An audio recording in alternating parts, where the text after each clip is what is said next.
Welcome to Motion Live, everybody. Hey, I'm Morris Lilienthal. Okay, raise your hand if you miss sports. All right, if you're listening to the podcast version of this, I just raised both hands, and our guest today, Josh Magette, just raised his hand. I think we're all starving for some sports, and we're hearing clamoring about sports coming in the future. So I'm hoping that's true, but that's why I'm excited about talking about basketball today with our guest, Josh Magette. Um, I really have become a big, huge basketball fan in the last several years and enjoyed it playing and growing up, but God blessed me more to be a football player than a basketball player. But I've really enjoyed getting to know and watch our UAH local Division II basketball program here. And that's why I'm excited to have former UAH Charger and professional basketball player Josh Magette as our guest. So let me give a quick, just a little background on Josh. And dude, Josh, if I mess up, step in and correct me here. All right. Josh attended Spain Park High School and then came up to Huntsville to play basketball for the UAH Chargers, and during his playing days led the team to, I believe, 3 Gulf South Conference titles and 2 NCAA Elite Eight appearances. And since that time, Josh has gone on to play for several teams in the professional ranks since 2012. He's played for the Atlanta Hawks. He has played in the Summer League for the Grizzlies, the Magic, and the Nets. And he's played in the G League. I think it was maybe a different name when you played for them. I think it's now the South Bay Lakers, Right. The Erie Bay Hawks, and currently this past season played for the Lakeland Magic, which is affiliated with the Orlando Magic. And I think he's even played in Netherlands and Greece. So you're well-traveled, Josh. Thanks so much, man. How are you doing? I'm good. Kind of just, enjoying the summer and ramping up some off-season workouts and just, kind of waiting to see what next season might bring. Yeah. Did y'all's season get cut short as well, kind of like the NBA season? Did the G League get cut off because of the COVID Yeah, it outbreak? did. I think we probably had 7 or 8 games left in our regular season. And the frustrating thing was that our team was, we had won 6 games in a row and we felt like we had a really good chance at winning a championship. And, we were moving in the right direction, but, when COVID hit, it was kind of everything got put on hold. So it's kind of out of our control there. But we were not able to finish our season.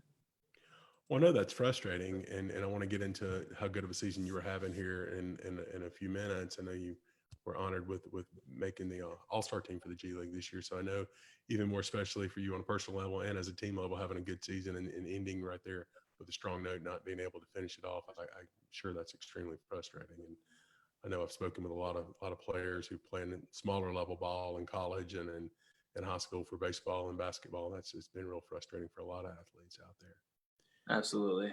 Josh, I'm just curious. I got to start with way back. As you know, when you were growing up, when you were in middle school and high school, did you play other sports? Has basketball always been your favorite sport, or were you a multi-sport player when you were younger? Yeah, baseball and basketball were always kind of my two favorite sports. What stuck out to me, I played football. I'm sorry, a couple years there in middle school, but with my body frame and my size, football was not in the cards for me. But I ended up playing basketball and baseball, all my childhood, and then I played my entire high school career too, all the way through my senior year. I played baseball as well as basketball. That's really interesting because you see now, and I'm sure you see this a lot, talking to a lot of people and people, picking your brain for basketball knowledge and stuff with your storied career, and this is something that I've asked Coach Acuff and Coach Schulman and other coaches, friends of mine, at what point should kids start specializing? Because you hear that so much now. Kids they're just, at 10, 11, 12 years old, they drop everything and they're playing one sport. And my personal belief is that as a parent, that it's better off if, for a while, at least until maybe 10th or 11th grade, to start play multiple sports. You're working things, multiple hand-eye coordination. You don't burn out. What are your thoughts? Do you think that helped you growing up? Absolutely. I am fully in the camp of play as many sports as you can for as long as you can. I was very fortunate with my high school coaches, and I was never pressured to have to drop one of the sports that I loved. I know that's not always the case. And I think the high school coaches go a long way in making those decisions for the kids because they feel pressure one way or the other. If they think, if I play baseball, my football coach is going to get mad at me and that might affect playing time, which is never a situation you want to be in, but I'm fully on board with playing as many sports as you can. Yeah, I just think that just prevents burnout, and I really think that I have seen with my such the college athletic career, but more with Wyatt as a young age. I can see him. We're doing a lot of baseball right now. I can see his footwork from basketball helping him as an infielder, and just he's quickly Absolutely. shuffling and doing.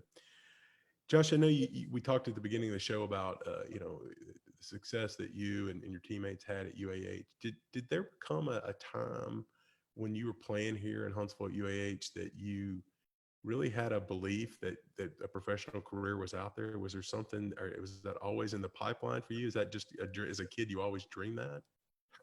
I mean, I think every little kid when they're playing in their backyard or in their driveway has like does the shot clock running down and you're making the game winner in the NBA finals. But I mean, like I said, I was a 5'11", 150-pound high school senior with 0 Division I offers and 1 Division II offer. So it's not like many guys like that end up, playing a professional career and making it to the NBA. So to say that was on my mind would be a lie.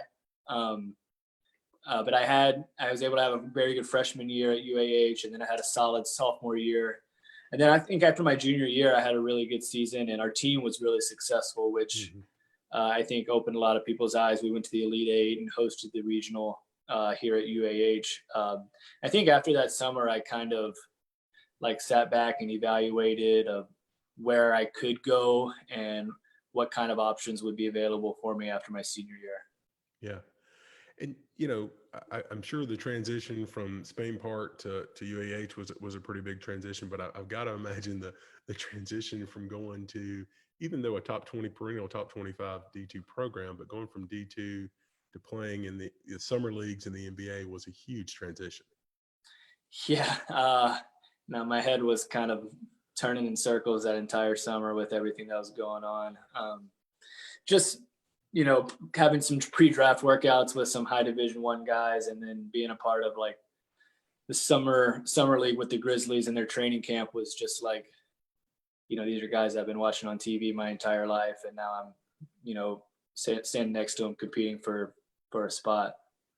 Was it kind of surreal? Absolutely. Yeah, it was. I mean, it still is really cool. Like I'll still have to kind of look back and think about all the experiences I've had, and I'm very, very fortunate. Yeah.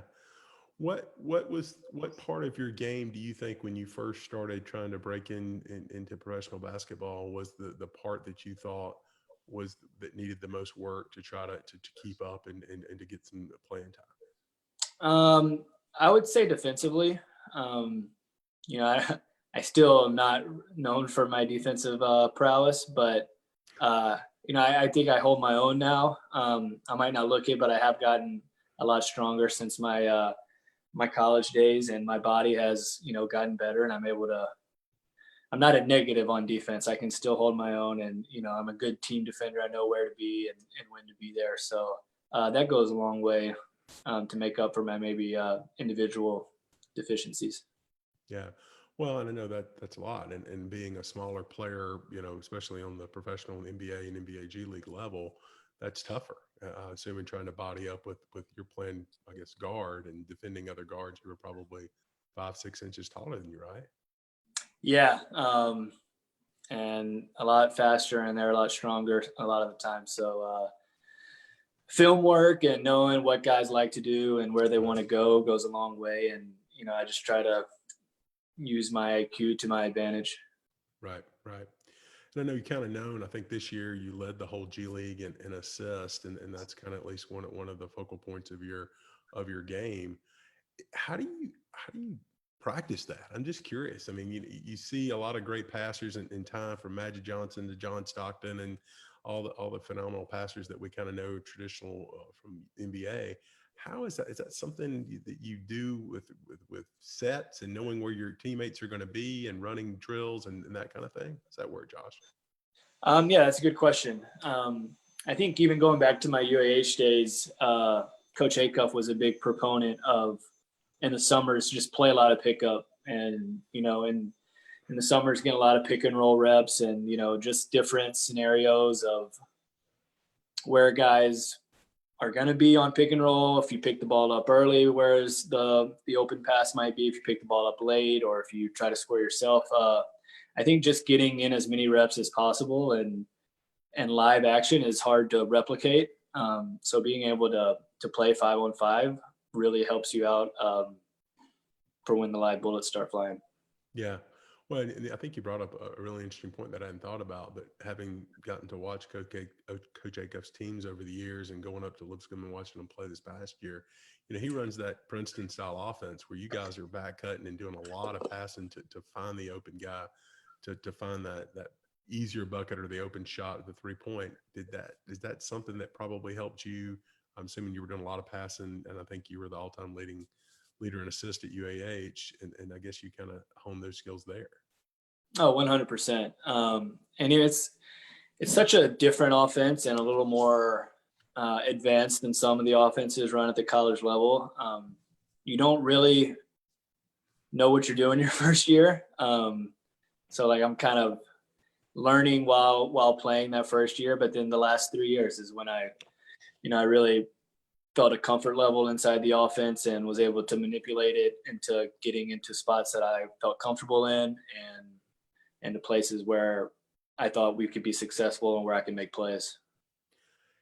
I had an occasion a couple of times this year to watch some of your games on the NBA channel. And one of I don't remember, Josh, it was towards the end of the season. It was a game you were just lighting it up with making baskets. Maybe y'all were playing in the Bulls at the G League Bulls team, and you hit one from almost the half court and you had got a really quick release. Is that something that you always had as a shooter? Is that something you had to develop because of the length and the athleticism of some of the guys that you're going against? Is that something how did that come? Yeah, I would say that has a lot to do with it, and just the speed of the game. To get shots off, you've got to get off to be able to get shots off, you've got to have a quicker release. And, some guys jump fairly high when they shoot their jump shots. And, when I'm shooting from 3, I kind of shoot more of a little set shot. So to be able to get that off, you've kind of got to know you're ready to shoot and get your work done early and be ready to let it fly. Yeah. Well, it's one of those things that, most of the guys at that level, have a pretty quick shot, but I've noticed that, it's just quick. Really quick. And to the point that you're dribbling, and Wyatt and I were watching, I was like, I rewound it with the DVR. And I was like, I didn't expect you to shoot. That's how quickly you just had an inkling of an opening. And the game I'm thinking about, you were, like I said, you were filling it up.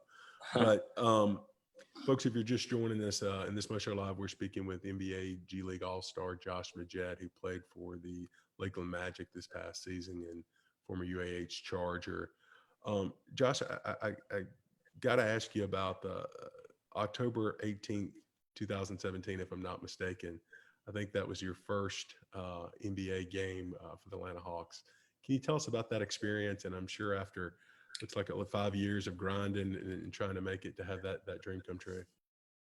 Yeah, that was a special night. Like you had said, I was on a 2-way contract with Atlanta that year, and that was the first year of 2-way contracts. So I didn't really know what, to expect going into it.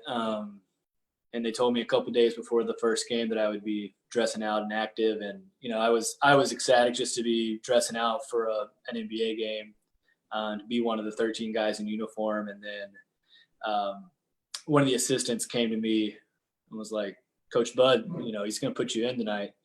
So be ready. And I was like, okay, whatever. Like, he's just telling me so I'm not messing around on the bench. But sure enough, I guess it was probably 5 or 6 minutes left in the second quarter. He threw me in there. Just mine's going 1,000 miles an hour. And I was like, if I get a chance to put one up, I've got to do it. And I came off a little ball screen, and they were switching all the ball screens, and the guy was playing off me a little bit, and I let it fly, and it went in. And we ended up winning that game. And my parents were there. My then fiance, now wife, was there. My brother. So it was a really, really special night to kind of have a culmination of 6 years of professional basketball to finally, reach the highest level. Was special. That's awesome. I can't imagine, because I know I just got to imagine all the grinding and the work that you put in for that 5, 6 years to get to that crescendo of finally suiting up and then getting out there and then hitting your first shot. That's Yeah, that's that's that's pretty it was special. really cool. So we kind of touched on this a little while ago, but you were having a really good season. If my G League statistical research is right, you were averaging right at 21 points and 10.6 assists in this game. What was there something that triggered the kind of the breakout season here, or one of the better seasons that you've had? That's a good question. I think having our coach had a ton of confidence in me and instilled, just go out there and play your game. And he didn't want me to try to be anything I wasn't. He just wanted me to be myself, and I was able to start the year off well. Which I think was huge, and that confidence kind of just snowballed into more and more scoring. Especially that's kind of always been a pass first point guard throughout my career up until this year, and I was able to score the ball a little bit more, which I think just added to the kind of threat I can be when I was on the court. Yeah. And I'm curious, what kind of, for a professional basketball player, how much court time are you getting, in practice time in terms of practice during season and off season? How often are you shooting? I mean, we hear these stories of Kobe Bryant and some of these other, legends, and just the just mind-boggling number of shots that they put up a day. I mean, to get to where you're averaging 21 points a game in the G League, how much time are you in the gym? I mean, this is your full-time job, right? Right. Yeah, it varies throughout the summer. Right when the season ends, I kind of take a couple weeks of, winding down and kind of regrouping and reflecting on the season that just finished. But at this point in the summer, I'm back, at least 5 days a week in the gym, sometimes, 6 or 7, but just getting in there and getting shots up and getting makes in and just staying sharp. And at this point, I'm 30 years old, so I'm not like killing myself right now. But I am trying to stay sharp and work on things that, I think that I can improve on and can make me a better basketball player and improve my stock. What do you, when you say you're working obviously on shooting, are you working with other folks, just working on passing, working on, what other parts of the game, kind of other than just getting up shots? I mean, I'm just curious from, kind of learning, what else are you doing that's kind of helping you sharpen those skills during the off season? Yeah. This past summer and, or I guess last summer and now have kind of been, 3-point shooting and finishing at the rim have kind of been my 2 points of emphasis. I think last year going into my season, I think career 34% from 3, and I shot 43 this year. So that was something that I was really proud of, and something that can take my offensive game to the next level. So just kind of continuing that trend and try to take it, maybe, get 45, 46 from 3 next year is something that's a goal for me, and something that I am working on right now. And then finishing at the rim, just these shot blockers are like 7 feet, 7'1" now. So just trying to get stuff over them and still being able to finish when I get by my man or off pick and roll is something that I'm still working on. Now in modern times, we hear so much now in athletics and college, especially with Alabama and Auburn. But I think you hear it with professional athletes in all sports about nutrition and training. In addition to getting shots, or do you have, and do they have for your team, like certain nutritional programs? And are you on a conditioning program during the off season that they typically recommend, or is this something that you kind of do on your own if you're not committed to that specific team going into the next season? Yeah. When I was with Orlando or Lakeland last year, they had, the team chef is there every day cooking and having stuff ready for us. But the off season, if you're a free agent, you're kind of doing your own thing. Luckily, I got married 2 years ago, so my wife does a really good job of holding me accountable and making me eat healthy and cooking things that are more geared towards a professional athlete's diet. Yeah. Well, I'm married up too, so good for you. That is definitely the way to go. I know Absolutely. one other thing that I know that I've got to imagine was a pretty big honor for you recently was being able to play for Team USA. Talk a little bit about playing for USA basketball and tell us what that was and what your experience was with that. Yeah, that was awesome. It was, you know, playing for our country was like a dream come true, and like to be able, we traveled down to Puerto Rico for our first game, and it was a sold out crowd, probably 10, 15,000 people there, and we're the only Americans in there, and we go in and to hear them play our national anthem before our game, and it was like very chilling, and it was like very surreal to be able to represent our country, and Yeah. a game that meant something that's going to go a long way in qualifying the U.S. for the next World Cup. So it was very satisfying. We went 2-0. It was just really, really cool. That is cool. I mean, what an honor to be asked to do that and get to do that. And like I say, to think back, when you're playing, at Spraggins Hall, to think that, 8, 10 years later, you're going to be playing for Team USA. That's got to be pretty surreal, just kind of like your first NBA game. Um, so every year, kind of talk about, from a G League perspective, how the G League works and how the contracts work and do in terms of, you just finished up the season, obviously in kind of an odd way with the COVID Mm-hmm. outbreak, but for next season, for the 20 season, assuming we have a next season and everything goes normal, we'll get back to some sense of normalcy, and hopefully the COVID numbers will continue to go back down. But how does that work, Josh, for somebody that's trying to continue to break in and get a full-time contract? Yeah, it's kind of hitting the reset button every summer. You know, I guess it'll be a little later this year, but July, August, September comes around, you're weighing the two-way contracts being offered over versus overseas offers versus straight G League offers. And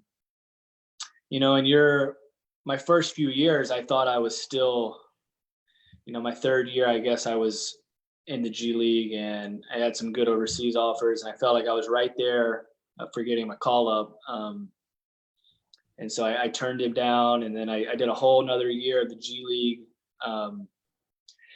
And I did one more summer of, turned down a really, really good offer, which was tough to do, but I was just like, I put in 2 or 3 years in the G League. I know I'm right there. I know I can be in the NBA. So it's just, I think every summer you kind of weigh the monetary value of an offer overseas versus the allure of getting called up to the NBA or playing for a 10-day contract. Just do you have like an agent that helps you go out and look, or are you doing tryouts? How does that work?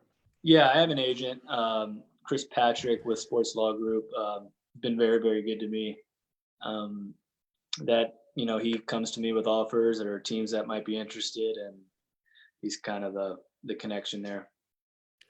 I got a question from my friend Mitch Jackson out in California. He kind of wanted to know, Josh, what do you want to do after basketball? Once you hang up your shoes officially, have you got a career path out there that's outside of basketball? Do you want to stay, involved in basketball? Is that something that's kind of in your gut?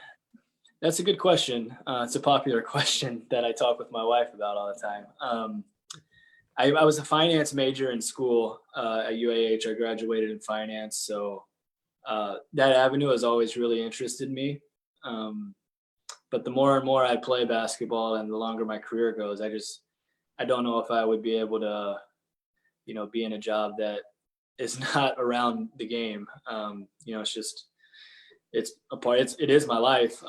It's been my life's work for 8 years now. I guess this will be my 9th year. So it's like, I don't know if I'd be able to get up and go into an office 9 to 5 every day and not be around a basketball. So those are kind of the 2 avenues that are in the back of my mind. So hopefully I don't have to make that decision for a couple more years. If I can keep playing for a little bit and stay healthy, but we'll see. We'll see. Yeah. Well, I've got to imagine. I mean, I didn't play any professional sports by any stretch of the imagination, just small college football, but I missed it.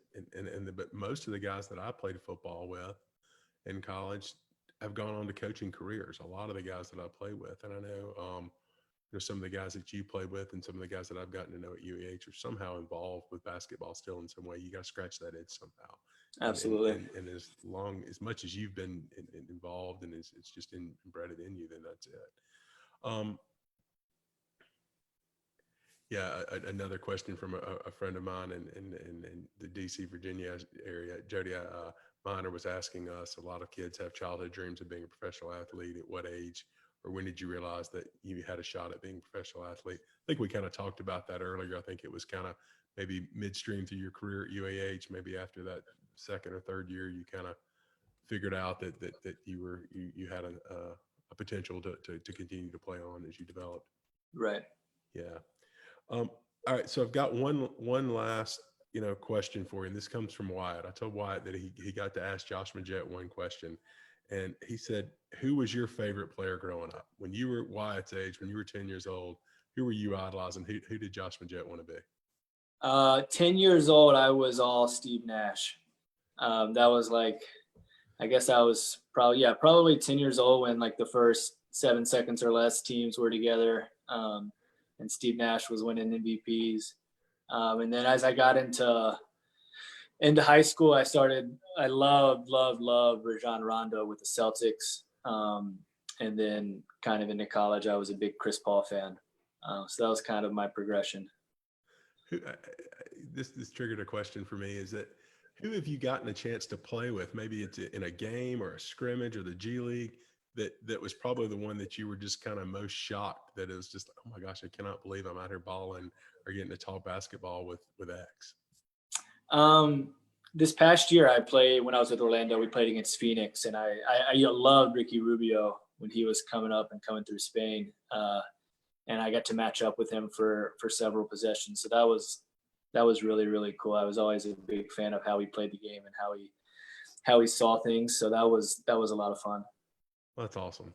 Well, Josh, I want to thank you so much for taking time today. I know you've got a busy schedule and I really appreciate, you staying involved in the community at the UAH program and doing. I know I talked to the guys and I've seen you around at Spraggins when you're in town in Huntsville. And I think that's great that you're continuing to be involved in such a great program and giving back and being involved. So I want to wish you the best of luck.